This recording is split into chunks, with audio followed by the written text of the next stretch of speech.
은혜를 나누고요. 이 에스라는 제가 지지난주에 말씀드린 것처럼 역대 상하를 기록한 저자이기도 합니다. 그래서 이 역대 상하가 이스라엘 백성들이 자기 정체성이 없었어요.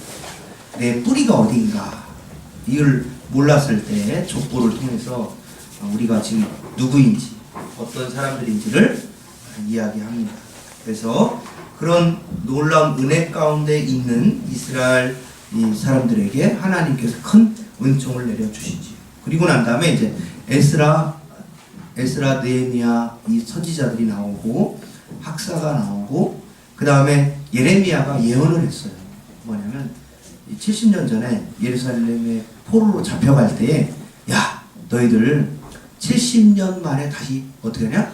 돌아오겠다. 그 숫자를 얘기했단 말이에요.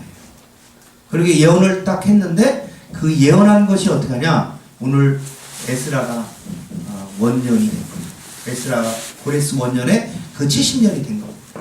그리고 또 한 가지 의문은 다니엘이 새 이래 동안 작정 기도를 해요. 왜냐하면 이 70년이 다가오니까 하나님의 뜻이 분명히 보이잖아요. 그러려면 고국으로 돌아가려면 믿음 있는 사람은 돌아갈 거 아니에요. 그러기 위해서 다니엘이 어떻게 하냐? 기도합니다. 새 이래. 다니엘서에 보면 이제 작정을 해서 기도를 해요. 그런 맥락 가운데 한 사람이 누구냐? 이 에스라입니다. 에스라는 이제 학사인데 이 사람이 이제 고레스 원년에 바사왕 고레스가 선포를 해요. 뭐라고 했냐면 이제 하나님을 믿는 너희 예루살렘 사람들은 다 돌아가라. 이때 예루살렘만 돌아가라고 했겠을까요? 아닙니다. 모든 포로들에게 다 그렇게 했어요. 그러니까 일종의 페르시아에서 멸망하고 메데파사가 정권을 잡거든요. 그리고 난 다음에 메데파사가 정권을 잡고 난 다음에 그 전에 있었던 바벨론을 어떻게 멸망시키고 난 다음에 메데파사가 정권을 잡으니까 바벨론에 포로로 잡혀왔던 사람들을 메데파사가 딱 보니까 돌려보내도 될 것 같거든요. 그러니까 뭐냐면 종교의 자를 줬어요. 종교의 자를 주고 갈 사람은 가라. 70년 됐는데 여러분 한 곳에 70년을 가서 정착했는데 아들 낳고 딸 낳고 잘 살고 있다가 돌아가라 하면 갈 수 있을까요? 쉽지 않아요. 쉽지 않아요.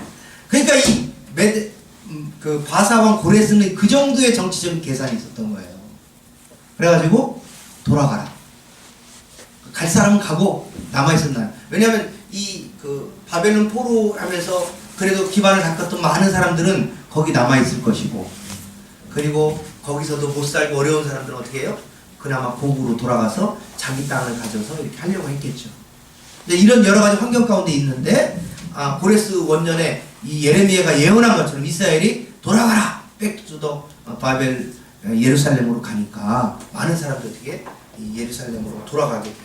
돌아갈 때에 그들에게 종교회를 자유를 줬어요. 원래 그 당시에는 지방신이 다 있었거든요. 그래서 그 지방에 있는 신이 그 지방을 지킨다고 봤어요.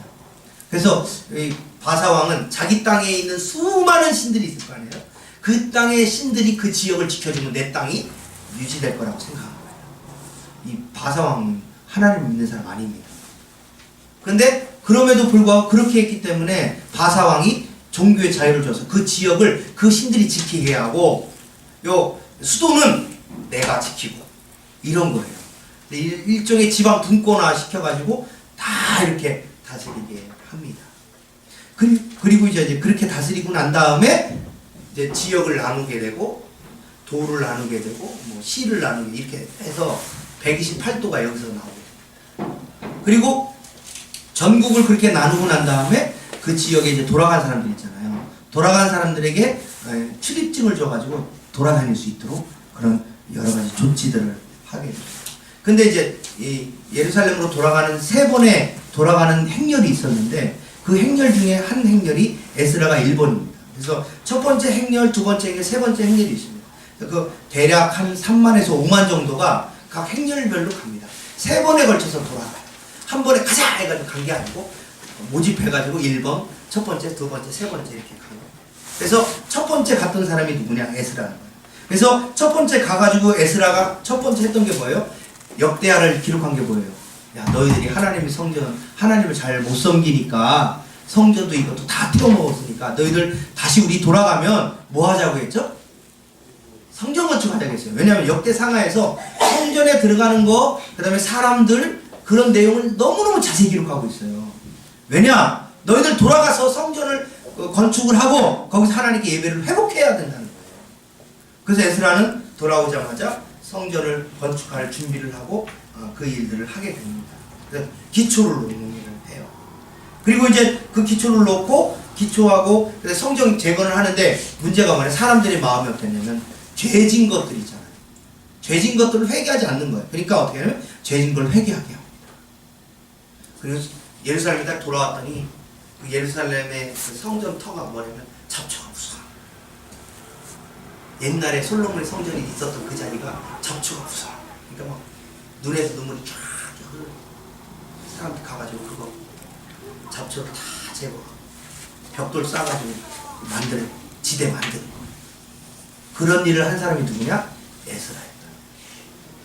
그렇게 해서 하나님의 성전을 이들이 통해 가지고 하는데 누가 함께 하냐면 학계 선지자나 스가랴 선지자, 느헤미야 선지자가 이 일들과 함께 같이 하고, 그래서 결국에는 마침내 다리오 6년에 결국에는 성전이 완공이 돼요. 그렇게 해서 성전 건축이 25년 정도 걸려요. 고국으로 돌아와서 25년 정도 걸려서 성전이 보여요. 왜냐? 건축하려고 했더니 방해꾼이 생겨가지고 방해해서 성전이 건축이 기초만 놓고 중단됐다가 다시 또 느헤미야가 와가지고 이 중단된 성전 건축을 이어가지고 52일 만에 성벽을 딱 만들어버리고 성전을 건축합니다. 그래서 느헤미야가 그 다음에 대타로 있는데 이 에스라 느헤미야가 한 권, 옛날에는 한 권으로 봤어요. 이 히브리 성경에는 한 권으로 되어 있습니다. 근데 우리가 이제 내용을 구분을 해서 에스라하고 느헤미야가 이렇게 분리가 되어 있습니다. 그래서 이 노래들을 통해서 그 글을 통해서 이 선지서를 통해서 이 말씀을 통해서 이스라엘이 자기가 왜 돌아와서 이걸 했는지를 자세히 기록을 하고 있습니다. 그래서 2장 64절에 보면 한 42,360명 정도가 돌아오게 되죠. 1차로 돌아옵니다. 그래서 2차에도 그 정도 되고 3차에도 그 정도 돼서 예루살렘으로 돌아와서 성전을 건축을 하게 됩니다. 근데 참 놀라운 사실이 있어요. 여러분, 사람은 절대 제가 변하지 않는다고 그랬죠, 지난번에. 근데 변하는 게 딱 한 가지 있어요. 뭐냐면 우리 1절 보면 하나님이 감동이 되면 사람이 변한다. 고레스가 원래는 바사 왕입니다. 그의 마음을 누가 감동시켰냐면 하나님이 감동시켜가지고 종교를 자유를 줘야겠다. 이런 것이 뭐냐? 에스라의 1장 1절에 나옵니다. 여러분, 하나님에 대한 지식이 이 고레스에게는 없어요. 하나님을 믿은 사람이 아니에요. 그럼에도 불구하고 하나님이 감동을 통해서 이 일을 하게 하는 겁니다. 여러분, 불신자들이요, 교회를 건축한 것도 있어요. 옛날에 유경수 여사 아시나요? 유경수 여사가 있을 때 어떤 목사님이 편지를 썼어요.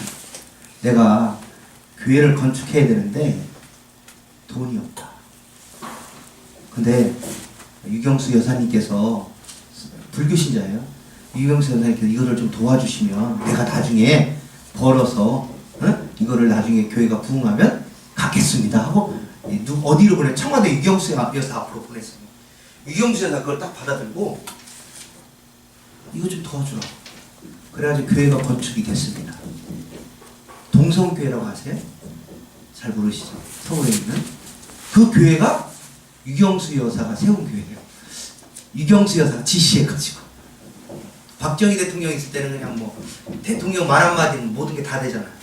그렇게 해서 서울에 있는 동성교회라고 그 교회가 건축을 했어요. 왜? 불신자인데 하나님이 감동시키잖아요. 그러면 그 사람이 정말 교회를 위해서 이 일을 해요. 그래가지고 어떻게 하냐? 그 교회가 든든히 서가는 경우가 있다는 거예요. 오늘 마찬가지로 이 바사왕 고레스가 그런 거예요. 고레스는 하나님을 믿지 않습니다. 오늘 성경에 하늘의 하나님 여호와께서 세상에 문화를 주셨고 이런 말씀을 하시는데 이거는 신앙인으로서 말하는 게 아니라 그 지방의 신을 인정함으로써 말하는 거예요. 가서 너희들이 섬기는 종교를 잘 믿어다오. 그래서 이 나라가 든든하게 서갈 수 있도록 해다오. 이거예요. 그럼에도 불구하고 하나님께서는 그런 불신자들의 마음도 감동해가지고 하나님을 한다는 거예요. 그럴 뿐만 아니라 우리 예수 그리스도를 믿는 사람들이 하나님의 감동에 붙잡히면 하나님의 일들을 그냥 할 수 있다. 하나님의 하심에는 제한이 없다. 하나님이 뭘 하고자 하잖아요. 그러면 절대로 못하실 일이 없다는 거예요. 그렇기 때문에 여러분들이 뭘 해야 되냐. 하나님께서 감동시켜달라고 기도해요. 정말 굉장히 중요합니다. 윗집에 4층에 주인이 사는데 이분들은 천주교신자들이에요. 교회 교자를 싫어해요. 근데 이제 3층에 우리가 4층으로 해서 기도한다니까 굉장히 좋아하시더라고요. 손녀가 이번에 시험 보거든요. 산업 디자인과를 진학을 하게 돼요. 저한테 부탁을 했어요. 기도 좀 해달라고. 근데 이렇게 불신자도 어떻게 하냐? 얘기를 하는 거예요. 그러면 하나님께서 그들의 마음을 어떻게 하냐? 변화시켜요. 그래가지고 교회 일에 도움이 되도록 하나님 역사하시고. 예전에 제가 충남 대천에 살았거든요. 보령에 요즘 대천 해수욕장 근처 교회를 섬겼는데 그 목사님 그 얘기를 하시더라고요. 성전을 건축해야 되는데 땅을 샀어요. 건물 질 돈이 없는 거예요. 그때 당시로 한 2억 5천이 필요했대요. 그래가지고 머리 다 깎아가지고 삭발을 다 하고서 그 교회 성전 건축할 때 가가지고 거기서 금식하고 기도하는. 근데 어느 날 누가 찾아왔어요. 옛날에 그 목사님이 이거 했거든요. 민주문화 운동을 했거든요. 근데 그 당시에 누가 대통령이 되냐? 김영삼 대통령이 된 거예요. 그래서 이 목사님하고 그 김영삼 대통령의 부인 되시는 그 영부인하고 관계를 잘 아시는 거예요. 옛날에 이거 민주화 운동을 했다고. 그래가지고 그분이 소개 좀 해달라고 그런 거예요. 내가 소개를 해주면 내가 이 교회 어려운 문제 해결해 주겠다. 사업하는 그 건설업 사장인데 그 양반이 기도하고 있는데 와가지고 그 얘기를 하는 바람에 전화했죠. 그래가지고 그 양반이 그 당시 민주당 공천을 받도록 이렇게 추천을 했는데 정말 이 사람이 공천이 된 거예요. 그래가지고 그 양반이 너무 좋아가지고 교회를 무료로 다 줘줬어요. 그러다 보니까 좀 날림이 있는데 좀 부실하게 짓긴 했는데 그래도 교회를 다 줬어요. 그래가지고 교회가 완전히 그 건물이 딱 섰거든요. 그 사람이 예수 믿느냐? 안 믿었어요. 근데 하나님이 감동하니까 하나님이 자신의 일을 하기 위해서 그 일이 되도록 하나님 역사하시는 거예요. 우리의 삶이 이렇습니다. 하나님이요 사람을 감동시켜서 하나님이 자신의 일을 하시는 거예요. 여러분 우리가 하나님의 감동이 된 사람이 되어야 될 뿐만 아니라 하나님께서 그 사람들을 나의 주위 사람들을 감동시켜달라고 기도해요. 그래서 내가 그리스도인으로 살아가는데 어렵지 않도록 하나님께서 나를 통해서 하나님의 놀라운 일들을 할 수 있도록 하나님 나의 주위에 있는 믿지 않는 사람들이 감화되도록 하나님 도와주세요. 우리의 기도가 그렇게 돼야 된다. 우리 교회가 비록 모여서 이렇게 적은 수가 예배하지만 이 통로가 축복의 통로가 되게 해달라고 가게를 위해서 기도하고 합니다.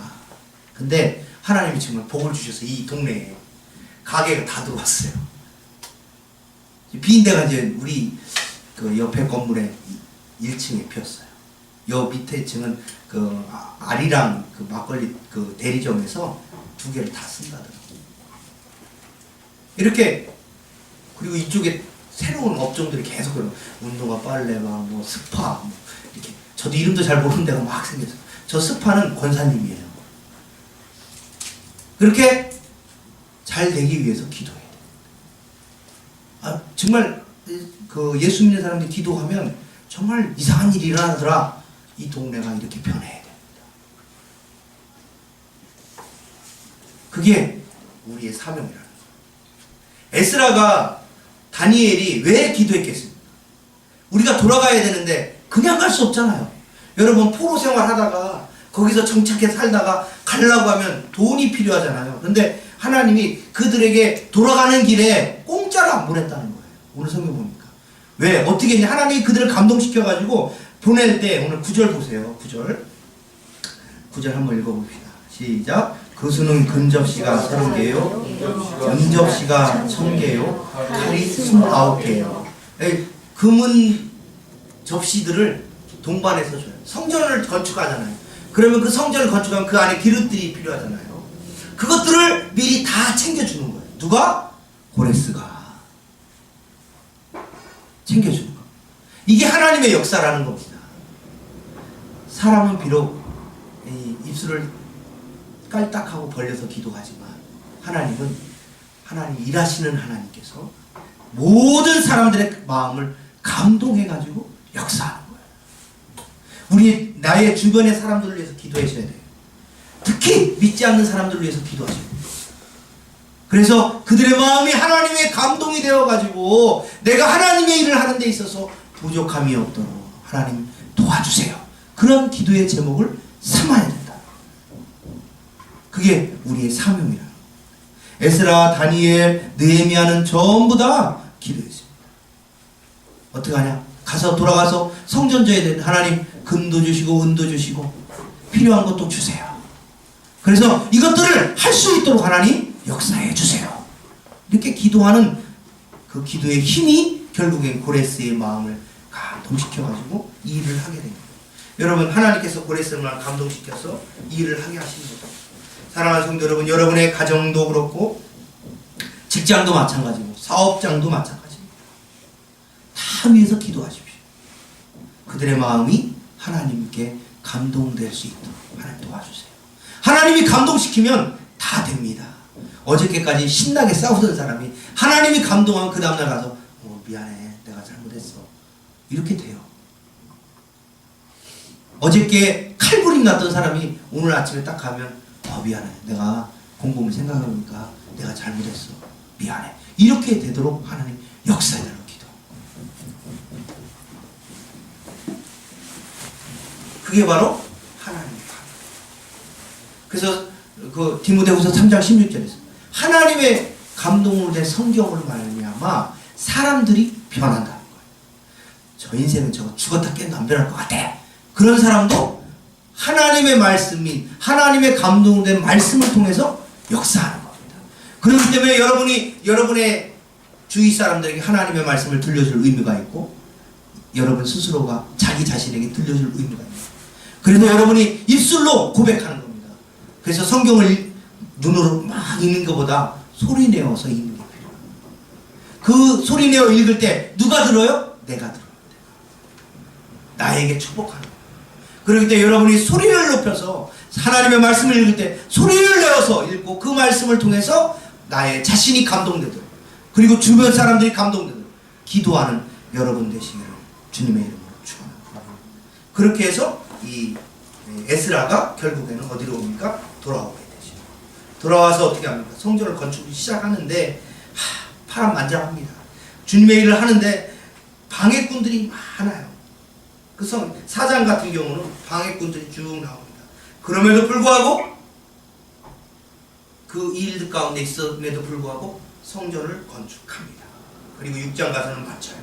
그리고 거기서 이제 정말 영광의 예배를 드리고 찬양을 하게 됩니다. 여러분이 그 어려움을 이겨내야 됩니다. 그래서 하나님을 하다가 어려울 때가 있어요. 그러면 이거 하나님 뜻이 아닌가 보다 이렇게 생각하지 마시고 이 일을 잘 견뎌야 되나 보다 생각하고 이 일을 견디셔야 돼요. 그러면 성전 건축이 돼요. 근데 중간에 중단하잖아요. 그러면 이 성경에서는 한 장, 두 장밖에 안 나오는데 이게 25년 4장에서 방해해서 멈추거든요. 근데 다시 건축하게 하게 되면 이게 25년이 걸립니다. 하나님 일도 그래요. 한번 하다가 멈추잖아요. 오래 걸립니다. 다시 걸려요. 그렇기 때문에 우리가 하나님 일을 하다가 중단하면 안 됩니다. 어려워도 힘들어도 그 일을 쭉 꾸준히 잘 감당하시기 바랍니다. 개척교회 섬기는 일이 쉽진 않죠. 사람도 없고 내가 다 해야 되고 그런데 그럼에도 불구하고 잘 감당하시기 바랍니다. 그러면 그 일을 통해서 하나님이 여러분 삶과 직장과 사업터에 하나님 넣어주시는 겁니다. 그 일 가운데 하나님의 축복의 열매를 만나는 여러분 되시기를 주님의 이름으로 축원합니다. 그래서 이 에스라는 뭐라고 얘기하냐면 성전을 건축해라. 두 번째는 회개하라. 너희들의 과거에 잘못된 것들. 응? 과거에 우리가 이스라엘의 포로로 잡혀가기 전에 우상을 섬겼던 것들. 응? 하나님 외에 딴 마음을 품었던 것들을 다 정리하라고 간곡하게 얘기합니다. 그래서 그 당시에 이방인들하고 결혼한 사람들을 1770명을 예루살렘으로 돌아와가지고 그 사람들과 함께 그 이방인과 결혼하는 것들을 전부 다 내쳐요. 다 이혼시켜버려요. 이러면 안 됩니다. 전도해야 될 텐데. 에스라는 정말 칼 같은 사람이었어요. 그래서 이방인들과 결혼한 거 죄니까 너희들 결혼한 사람들은 그걸 회개하고 돌이켜라 이렇게 얘기를 하게 됩니다. 말 안 듣잖아요. 나중에 머리카락 뽑아요. 안 웃으시네. 웃으라고 하는 얘기인데 머리카락을 다 뽑아요. 여러분 그럼 어떻게 돼요? 대머리가 되는 거예요. 그렇게 죄를 무섭게 징벌을 하게 됩니다. 사랑하는 성도 여러분, 죄가 그만큼 무섭다는 거죠. 성경은 우리에게 늘 그렇게 얘기합니다. 성경은 죄가 우리에게 무섭게 달려오니까 너희들 죄 가운데 빠지지 않도록 해라 하는 거죠. 여러분 이스라엘 백성들이 70년 만에 돌아와서 첫 번째 한 건 성전 건축이고 두 번째는 자기 죄를 자복한 겁니다. 그러면서 에스라가 하나님의 뜻으로 말미암아 우리가 예루살렘으로 돌아온 게 하나님이 역사하신 거니까 니들 하나님의 감동으로 역사한 이 일에 기쁨으로 참여해라 해서 3번에 걸쳐서 이제 돌아오게 되죠. 그러면서 하나님의 뜻을 이루게 됩니다. 여러분 하나님의 뜻을 이루는데 하나님의 감동도 필요하고 하나님의 감동으로 통해서 역사도 하면서 사람들이 열심도 하나님 주세요. 그렇기 때문에 우리가 하나님 뜻을 위해서 열심히 하시고 하나님이 감동된 사람들을 통해서 하는 것을 보면서 감사하고 감사하는 여러분 되시기를 주님의 이름으로 축원합니다. 기도하겠습니다. 하나님 감사합니다. 이 에스라를 통해서 우리가 하나님께서 어떻게 역사하시는지를 우리가 역사 속에서 보게 하시니 감사합니다. 하나님 우리가 시마다 때마다 하나님의 뜻을 분별하게